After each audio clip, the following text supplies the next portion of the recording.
எங்கள் பகவான் திருமுகம் காண அங்கு கற்பக பெருமான் தொப்புள் குழியில்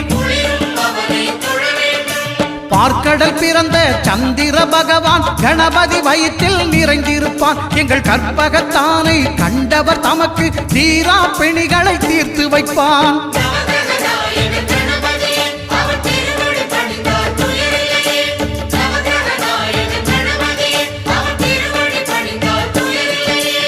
ஒன்பது கோளும் ஒன்றாய் காண அங்கு கற்பகம் என்னும் கடவுளின் மெய்யில்